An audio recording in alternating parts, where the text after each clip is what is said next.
गरीब आदमी क्यों बार बार दुखी रहता है? श्री कृष्ण प्रेरणा उद्धरण।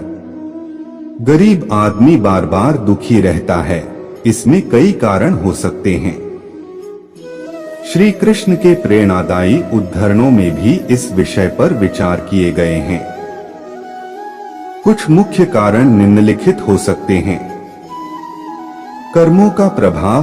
गरीबी के पीछे कर्मों का प्रभाव हो सकता है। यदि किसी व्यक्ति के पूर्व जन्म में उसने न्यूनतम कर्म या दुष्कर्म किए हों, तो उसके इस जन्म में वह गरीबी के संघर्षों का सामना कर सकता है। सामाजिक आर्थिक प्रतिबंध। गरीब व्यक्ति अक्सर सामाजिक और आर्थिक प्रतिबंधों का सामना करना पड़ता है। वे आवश्यक सुविधाओं, शिक्षा, रोगरहित सेहत सुविधाएं और रोजगार की कमी से पीड़ित हो सकते हैं, जो उन्हें दुखी बना सकती है। न्याय की कमी।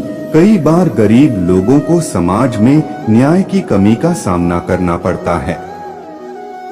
वे अधिकारों से वंचित रह सकते हैं और उन्हें समाज की आर्थिक, सामाजिक और राजनीतिक प्रक्रियाओं में समान भागीदारी नहीं मिलती है। इससे उनका दुख और बढ़ सकता है। बुद्धिमान व्यवहार। गरीबी की स्थिति में रहने वाले व्यक्ति को बार बार दुखी रहने का कारण उसके बुद्धिमान व्यवहार में हो सकता है। यदि वह अच्छी वित्तीय योजनाओं, सामरिकता के मौकों और आवश्यक समय पर कार्यवाही नहीं करता है, तो वह अधिक दुख झेल सकता है। श्री कृष्ण प्रेरणादायी उद्धरणों में वे इन संकटों का सामना करने के लिए अपने भक्तों को सामर्थ्य, साहस, संयम और समझदारी का प्रयोग करने की सलाह देते हैं। वे यह भी सिखाते हैं कि दुख का समाधान आत्मोन्नयन, सामरिकता, समय प्रबंधन और सामाजिक न्याय के माध्यम से संभव है। इन गुणों का उपयोग करके गरीब व्यक्ति अपनी स्थिति में सुधार कर सकता है और जीवन में सुख और समृद्धि प्राप्त कर सकता है। गरीब आदमी दुखी रहता है क्योंकि उसके पास आर्थिक संसाधनों की कमी होती है और वह जीवन की बुनियादी सुविधाओं और आवश्यकताओं को पूरा नहीं कर पाता है। वह मजबूरी में गरीबी के कारण विभिन्न परेशानियों का सामना करना पड़ता है, जैसे कि भोजन की कमी, निर्वासन, निराशा और स्वास्थ्य सेवाओं की अनुपलब्धता।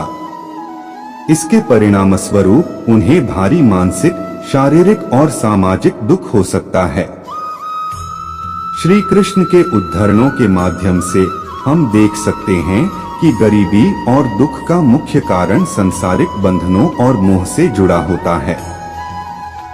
उनके उपदेशों में उदाहरण शामिल हैं जो हमें यह बताते हैं कि मनुष्यों को आपसी आपत्तियों, लालच, अवगुणों और मोह से दूर रहना चाहिए।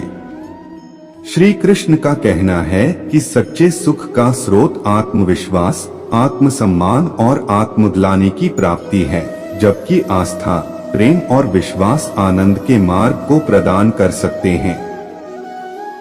श्रीमद् भगवद गीता में भगवान कृष्ण ने कहा है, ये शरीर यातना की वस्त्र है। जैसे कि इस वस्त्र का धारण करने वाले मनुष्य उसका त्याग करते हैं, वैसे ही जीवात्मा भी ये शरीर छोड़कर अन्य शरीर में प्रवेश करता है।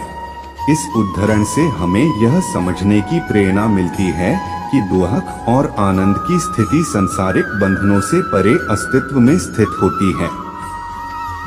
यह भगवान कृष्ण के संदेश के माध्यम से हमें सुख और शांति के लिए स्वयं को मोह से मुक्त करने की प्रेरणा देता है।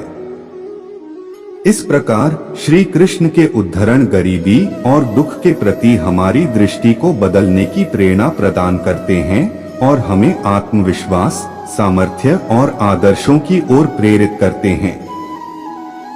इससे हम आपसी सहयोग, सामरिकता और संघर्ष के माध्यम से गरीबी से निपटने के लिए प्रेरित होते हैं और अपने जीवन को सकारात्मकता, आनंद और आत्मविश्वास के साथ भर सकते हैं।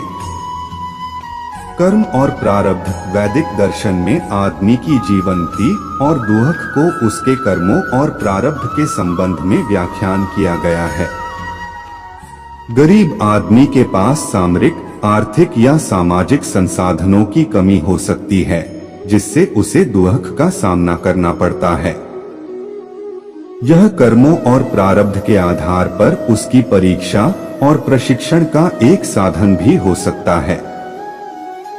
श्री कृष्ण ने भगवद गीता में कर्मयोग के माध्यम से अपने कर्मों को निष्काम करने और उच्च स्थिति की प्राप्ति के लिए सिखाया है।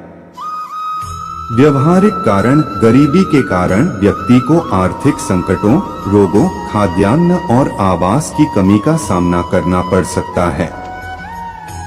इससे उसकी आत्महित और दुख बढ़ सकता है।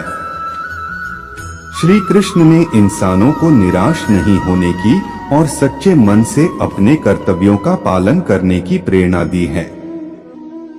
आध्यात्मिक दृष्टिकोण, गरीबी और दुख मानवीय अनुभवों को उनके आध्यात्मिक विकास के लिए एक मौका प्रदान कर सकते हैं। जब एक व्यक्ति गरीबी और दुख के माध्यम से अपनी आध्यात्मिकता और अंतरंग सत्य को खोजता है, तो वह अपने असली स्वरूप को पहचान सकता है। श्री कृष्ण ने अपने जीवन में गरीबों और दुर्बलों की सेवा को महत्व दिया और सबको एक समान रूप से देखने की प्रेरणा दी। यहाँ यह उद्धरण दिए गए हैं ताकि गरीबी के दुख का सामर्थ्य और सकारात्मकता को देखते हुए मार्गदर्शन कर सकें। लेकिन आपको ध्यान देना चाहिए कि इसमें अन्य कारणों का भी प्रभाव हो सकता है और सभी गरीब लोग ऐसे नहीं होते हैं।